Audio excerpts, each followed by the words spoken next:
പിതാവിൻ്റെയും പുത്രൻ്റെയും പരിശുദ്ധാത്മാവിൻ്റെയും നാമത്തിൽ ആമേൻ. എൻ്റെ പ്രിയപ്പെട്ടവരെ, ഇന്ന് ഏപ്രിൽ 20 തിങ്കളാഴ്ച. അമ്മേ പരിശുദ്ധ അമ്മേ, അമ്മേ പരിശുദ്ധമേ, ദൈവമാതാവേ, കൃപാസനത്തിലൂടെ ഞങ്ങളുടെ ദേശത്തിനും അമ്മ മധ്യസ്ഥം തേടി തന്ന എല്ലാ അനുഗ്രഹങ്ങൾക്കും കൃപകൾക്കും ഞങ്ങളിപ്പോൾ ഹൃദയം നിറഞ്ഞ നന്ദി പറയുന്നു. അമ്മേ പരിശുദ്ധമേ, ദൈവമാതാവേ, 2004 ഡിസംബർ 7 ഉച്ചകഴിഞ്ഞ് 2:30 കൃപാസനത്തിൽ സംഭവിച്ച അമ്മയുടെ പ്രത്യക്ഷപ്പെടലിനെ കുറിച്ച് തിരുസഭയ്ക്ക് സമർപ്പിച്ചിരിക്കുന്ന പഠനരേഖകളുടെ സഭാത്മകമായ പഠനം ആരംഭിക്കുവാൻ ഞങ്ങൾ പ്രാർത്ഥിക്കുന്നു. അമ്മേ പരിശുദ്ധമേ, ഭൂസ്വർലോകങ്ങളുടെ രാജ്ഞിയായ അങ്ങേയ്ക്ക് ഭൗമസംരക്ഷണത്തിനായി പ്രപഞ്ചപ്രകൃതിയെ തന്നെ തിരുസഭ പ്രതിഷ്ഠിക്കുവാൻ ഈ പ്രത്യക്ഷീകരണം വഴി ഇടയാക്കണമേ. പരിശുദ്ധമേ, ജപമാല മാതാവേ, സകല കൃപാസനം പ്രാർത്ഥനയോടും ചേർത്ത് ഞങ്ങളിപ്പോൾ പ്രാർത്ഥിക്കുന്ന ഈ കുടുംബത്തിന്റെ പ്രത്യേക നിയോഗം പറ മക്കളെ.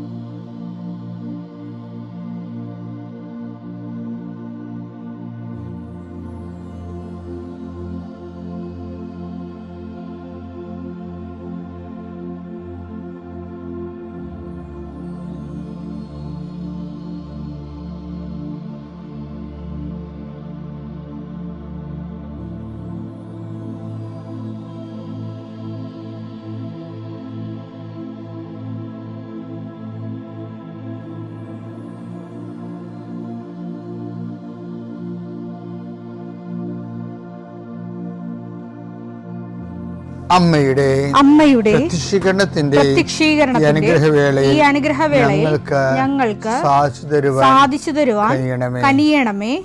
ആമേൻ. വിശ്വാസ പ്രമാണം.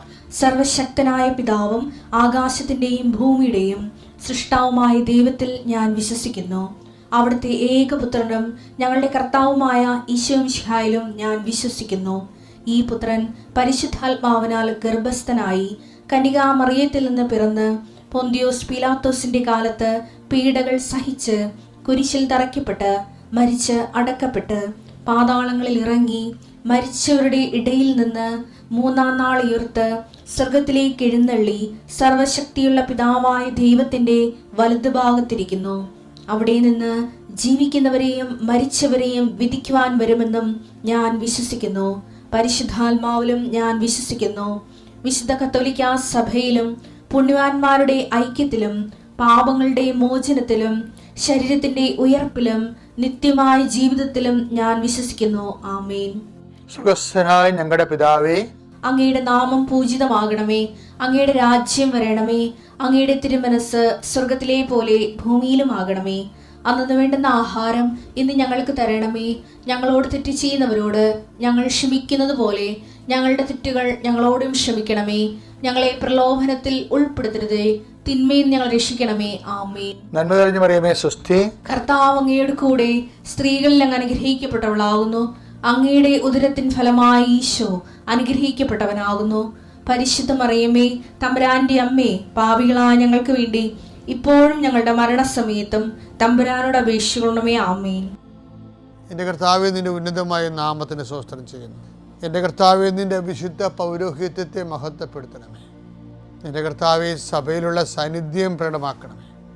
40 വർഷം ഞാൻ അർപ്പിച്ച കുർബാനയുടെ ഫലമായി കൃപാസ്ഥാനത്താറെ ജീവനോടെ പ്രത്യക്ഷപ്പെട്ട പരിശുദ്ധ അമ്മയുടെ മാധ്യസ്ഥതയിൽ നടന്ന 10,000-കണക്കിന് ഉടമ്പടി ധ്യാനത്തിൻ്റെയും ആരാധനയുടെയും ശക്തിയാൽ ഇപ്പോൾ പ്രാർത്ഥന കൂടുന്ന ഈ വെളുപ്പാങ്കാലത്തിൽ നിന്ന് പ്രാർത്ഥന കൂടുന്ന, അല്ലെങ്കിൽ എപ്പോഴാണോ സൗകര്യപ്പെടുന്നത്, ചില സമയത്ത് ചിലർക്ക് രോഗികൾ താമസമൊക്കെ പോകും എഴുന്നേക്കാൻ. ഇപ്പോൾ കൂടുന്ന സമയത്ത് കർത്താവിൻ്റെ കൃപ 5:30 കൂടാൻ പറഞ്ഞിരിക്കുന്നത്. എല്ലാവരും തടിയെ ജീവനുള്ളവരെല്ലാം ആ സമയം തന്നെ കീപ്പ് ചെയ്യാൻ നോക്കണം. അപ്പം ചിലപ്പോൾ വിമാനത്തിലൊക്കെ ആയിപ്പോവും ആ സമയത്ത്, അല്ലെങ്കിൽ വാഹനത്തിലായിപ്പോവും. അപ്പോൾ ആ ഒരു എക്സെപ്ഷൻ ചിലപ്പോൾ ഉണ്ടാകും. അപ്പോൾ നമുക്ക് പറ്റുന്ന സമയത്താണ് കൂട്ടണത്. അങ്ങനെയുള്ളവർക്ക് മാത്രമേ എക്സെപ്ഷൻ ഉള്ളൂ. കർത്താവെ, ആ സമയത്ത് എപ്പോൾ കൂടിയാലും അങ്ങയുടെ മക്കളെ നീ ആശീർവദിക്കണം. കർത്താവെ, അങ്ങ് മാത്രമേ ഞങ്ങൾക്ക് ഒരു സന്ധിപ്പുള്ളൂ. നീയാണ് വഴി, നീയാണ് വാതിൽ. നിന്നിലൂടെ അമ്മയുടെ മധ്യസ്ഥത്തിൽ ഞങ്ങളുടെ ജീവിതം ഞങ്ങൾ പൂർണ്ണമായി അടിയറ വെച്ചിരിക്കുകയാണ്. കർത്താവെ, ശാരീരികമായി തളർന്നു കിടക്കുന്നവരുണ്ട്, ശാരീരികമായി രോഗാതുരര്, പനി പിടിച്ചിരിക്കുന്നവരും, കടലിൽ നിന്ന് പൊങ്ങാൻ പറ്റാത്തവരും, പൊങ്ങിയിട്ട് നീരും വെച്ചിരിക്കുന്നവരൊക്കെ ഉണ്ട്, വേദന ഉള്ളവരുണ്ട്. അവരെല്ലാം ദൈവമേ സ്പർശിക്കണമേ. കർത്താവെ, എവിടെ പോകാനാണെന്നും വിചാരിച്ചുകൊണ്ട് മനസ്സിടിഞ്ഞ് കിടക്കുന്നവരുണ്ട്. അവർ പോകുന്ന കാര്യങ്ങൾ നടക്കത്തില്ലാത്തത് കൊണ്ട് അവർക്ക് മനസ്സിന് പ്രയാസമുണ്ട്. ദൈവം, എങ്കിലും ഞാൻ അവരെ നിൻ്റെ നാമത്തെ ആസ്വദിക്കുകയാണ്. അവർ പോകും ദൈവമേ. അവിടെ കൂടെ അമ്മയെ, പരിശുദ്ധമ്മേ, അമ്മ പോകണം. സഞ്ചാരി മാതാവേ, അവിടെ കഴിവ് കൊണ്ടല്ല, അവരെടുത്ത ഉടമ്പടിയുടെയും അവരിത്രയും നാൾ അവർക്ക് വേണ്ടി ഞങ്ങളെ പ്രാർത്ഥിച്ചിരിക്കുന്ന കൃപാസനത്തിൻ്റെ പ്രാർത്ഥനയുടെ അടിസ്ഥാനത്തിലും ആധാരത്തിലും, ഓ ദൈവമേ,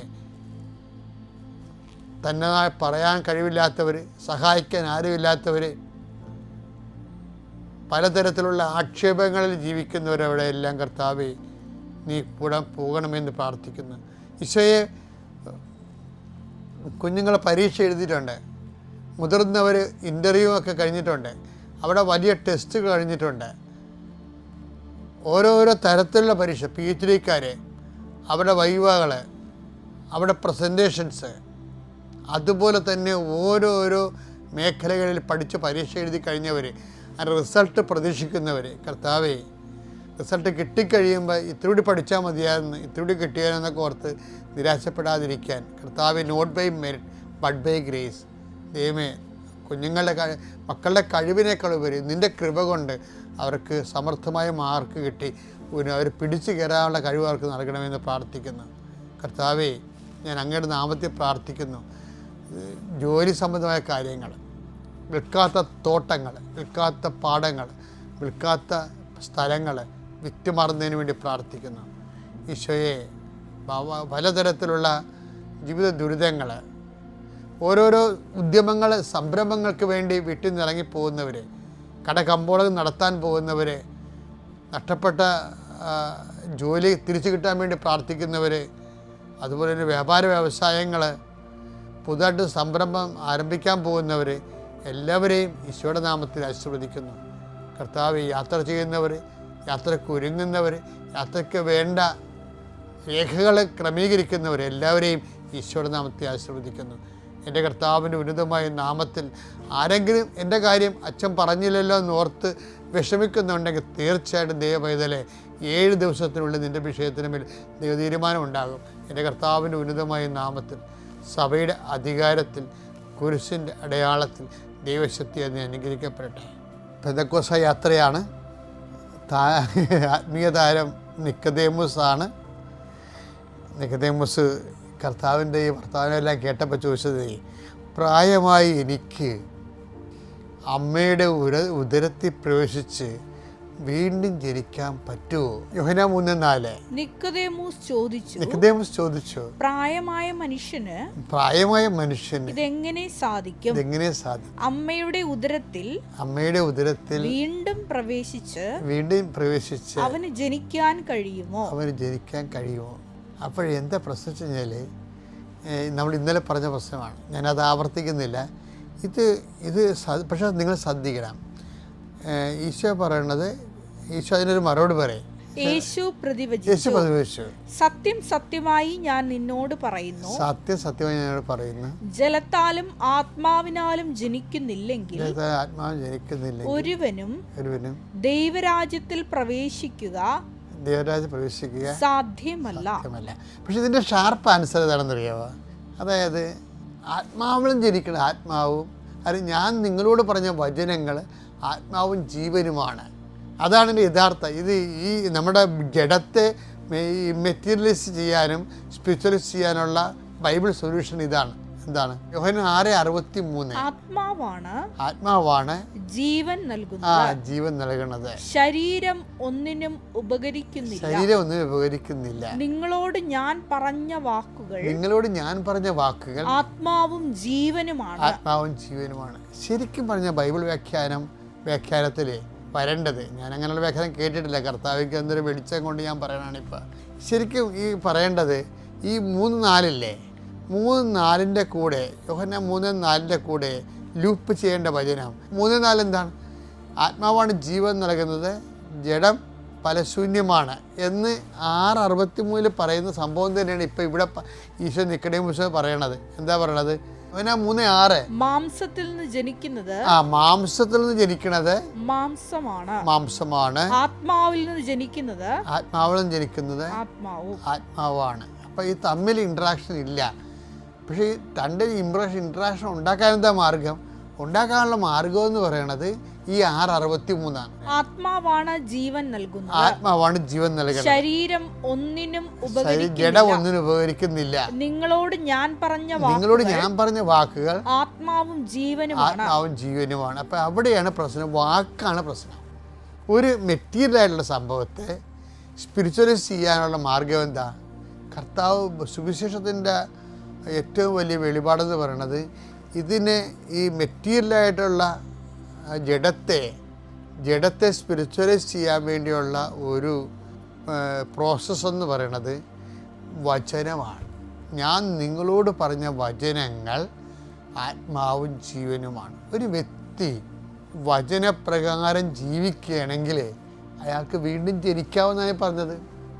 ഒരിപ്പോൾ ഞാൻ പെന്തക്കോസ്തയിലേക്ക് നമ്മൾ പോവുകയില്ലേ, അപ്പോൾ അതിൻ്റെ 3-ാം ദിവസമാണ് ഇന്ന്. ഇപ്പോൾ പെന്തക്കോസ്ത യാത്രയുടെ 3-ാം ദിവസമാണ്. അപ്പോൾ ഇന്നെന്താണ് പറയുന്നത്?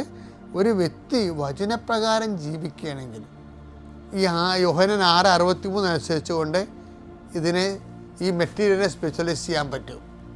ഓരോ വ്യക്തികളും ഇന്ന് പണ്ട് ജഡമായിരുന്നവർ, ജഡത്തിൻ്റെ സ്വഭാവം കാണിച്ചിരുന്നവർ, വെട്ടിപ്പും തട്ടിപ്പും ഒക്കെ ആയിട്ട് നടന്ന്, ഞാൻ പറഞ്ഞില്ലേ, ദൈവത്തിനെ കൊണ്ട് അനുഗ്രഹം ചുരത്താൻ വേണ്ടി കൊച്ചിനെ ഇടയ്ക്ക് വരെ സൽപ്രവർത്തികളൊക്കെ ചെയ്ത് നമ്മുടെ അനുഷ്ഠാനങ്ങളും ആചാരങ്ങളും ആരാധനാക്രമങ്ങൾ വരെ നമ്മൾ സൂക്ഷിച്ചാൽ ശരിക്കും പറഞ്ഞാൽ ഇതുപോലെയുണ്ട ദൈവത്തിനെ എങ്ങനെയെങ്കിലും പ്രസാദിപ്പിച്ച് തൽക്കാലത്തേക്കൊന്ന് കാര്യം സാധിച്ച് നിർത്തുക എന്നുള്ള അഡ്ജസ്റ്റ്മെൻ്റ് ആധ്യാത്മികതയായിട്ട് വരും. അപ്പം അത് അപകടകരമാണ് ശരിക്കും. അതുകൊണ്ട് എപ്പോഴും നമ്മൾ ശ്രദ്ധിക്കേണ്ട ഒരു വിഷയം, ഈ പെന്തക്കോസ്ത യാത്രയിൽ എപ്പോഴും നമ്മൾ ശ്രദ്ധിക്കേണ്ടത് പരമാവധി അധിഷ്ഠമായിട്ട് ജീവിക്കാൻ നോക്കുമ്പോൾ നമ്മൾ അറിയാതെ ആധ്യാത്മികത, ദൈവത്തെ പ്രവർത്തിക്കാൻ പറ്റിയ വ്യക്തികളായിട്ട് മാറും, ആത്മാവിൽ ജനിച്ചവരായിട്ട് തീരും. പ്രാർത്ഥിക്കുക. കർത്താവായ ദൈവമേ യോഹന്നാൻ 6:63 അനുസരിച്ചുകൊണ്ട് വചനപ്രകാരം ജീവിച്ച് ജഡമായ എന്നെ ആത്മാവിന് പ്രവർത്തിക്കാൻ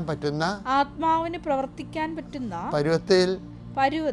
പരുവപ്പെടുത്തിയെടുക്കുവാൻ ഞാൻ ശ്രമിക്കുമ്പോൾ കർത്താവേ, ആ ശ്രമങ്ങൾക്ക് പിന്തുണ നൽകിക്കൊണ്ട് എന്നെ കൃപയിൽ വളർത്തുവാൻ പരിശുദ്ധാത്മാവിൽ നിറയ്ക്കുവാൻ എന്നെ സഹായിക്കണമേ. പിതാവിന്റെയും പുത്രന്റെയും പരിശുദ്ധാത്മാവിന്റെ നാമത്തിൽ.